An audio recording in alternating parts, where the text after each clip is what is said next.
India की x planning commission की member Sahida Hamid ने एक हाल ही में बयान दिया कि दुनिया बहुत बड़ी है और बांग्लादेशी यहाँ पे रह सकते हैं। यहाँ का मतलब यहाँ पे असम से है। मैं इसको डिटेल में समझाऊं उससे पहले आप इंस्टाग्राम पर फॉलो कर लें और यूट्यूब पर लाइक शेयर सब्सक्राइब जरूर कर लें। साहिदा हमीद यहाँ पे एक्टिविस्ट हर्ष मंदार, प्रशांत भूषण और फॉर्मर CIC वजाहत हबीबुल्ला इनके साथ डेलीगेशन में गोलपाड़ा असम गई थी।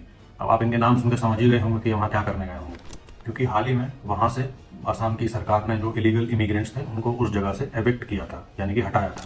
जहाँ पे शाम को एक पब्लिक मीटिंग होती है और वहाँ पे साहिदा हमीद बोलती हैं कि असम में तो मुसलमानों पे कयामत डूब रही है। अब यहाँ थोड़ा डिस्टिंग्विश कर देना चाहिए था, इंडियन और बांग्लादेशी बोल देती तो ज़्यादा बेहतर रहता, लोगों को क्लैरिटी हो जाती कि बात किसके बारे में यहाँ पे हो रही है।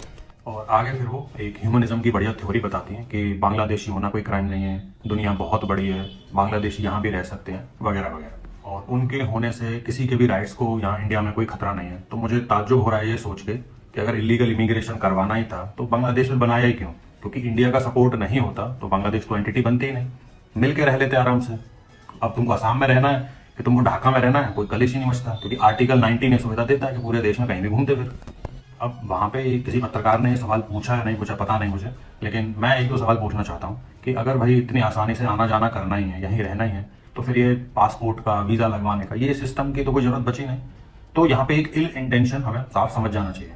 कोशिश यहाँ पे सिर्फ एक ये हो रही है कि कैसे भी जो इलीगल इमिग्रेशन है उसको कैसे करके लेजिटिमाइज कर दिया जाए, क्योंकि मोहम्मद अली जिन्ना का तो ड्रीम ही था कि आसाम को पाकिस्तान का हिस्सा होना चाहिए, क्योंकि 1971 से पहले बांग्लादेश भी पाकिस्तान का हिस्सा था। क्योंकि अगर आसाम को डेमोग्राफिकली वल्नरेबल करने की कोशिश होगी तो इससे पूरा का पूरा जो नॉर्थ ईस्ट का एरिया है वो वल्नरेबल हो जाता है और पूरे इंडियन यूनियन के लिए। और अपने कमेंट जरूर डालिए और बताइए कि आप लोग इस स्टेटमेंट के बाद इस स्थिति को कैसे देखते हैं।